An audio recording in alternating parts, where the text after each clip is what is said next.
So this is what I and many others are pointing to when we say that there's not data here to justify what they're demanding as it relates to masking and vaccination of kids. There simply is not. There really isn't. And I mean, it's something else. They said that CDC Director Rochelle Walensky claimed that vaccinating 1 million adolescents would prevent 200 hospitalizations and 1 death over 4 months. But their own adolescent hospitalization report didn't even distinguish whether or not the child was hospitalized for COVID or with COVID, which is super significant. I mean, none of this is science-based. So this is why people are justifiably raising concerns. And this is where Jen Psaki is incorrect. And quite frankly, this is where Ron DeSantis gets it right. He's looking at the science of it. And I will add that Florida was the only state to actually include, when you would go and get your coronavirus testing, what they called the CT score, right?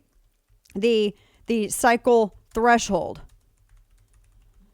And the CT score, when discussing this, and that was it's detailed information about about the specific contraction of the virus. But I mean there's so much into this.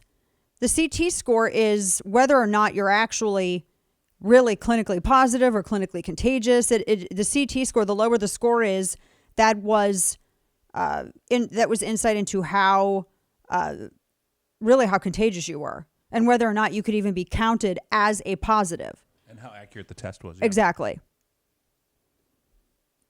And I mean, it's just something else. And I know we've had Phil Kerpen on. We've talked to him about it.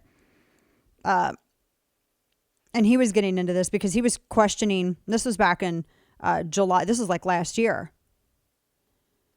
He said that because apparently there was one case where there was like a motorcycle accident and it had COVID on the death certificate because it was a motorcycle accident that killed the guy, but then they attributed the death to COVID, and he was breaking down this. He said this is not a rarity. He said the CDC reported that over almost 4,000 death certificates in the COVID count also list intentional and unintentional injury, poisoning, and other adverse events that technically count as a misclassification issue.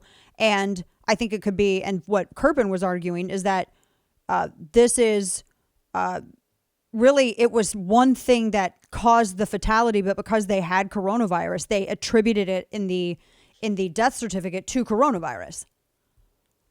Good heavens. I had a case in point. One of the first fatalities in our area, I knew the individual that it was, who it was. And it was the parent of a friend. And the parent was had a stroke and was partially paralyzed. They had had heart surgery before. They had hypertension. And the fact that they were alive was a miracle. And they were alive, but it was still, they weren't going to live out the year at all. All of these other issues were contributing to the bad health. And then when they contracted coronavirus, I think that they had a heart attack. They had a heart attack again, and it was listed on the death certificate as coronavirus. And so my friend had been fighting with how it was counted because that was included in one of the fatalities.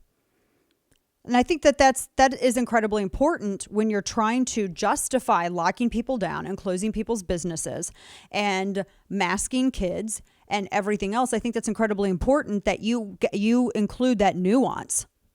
If somebody's like this case that Phil Kerpen notes, if somebody's in a motorcycle accident and they're killed because they were in a motorcycle accident and their head hit the ground and there's no way of surviving it, the fact that they have coronavirus is irrelevant.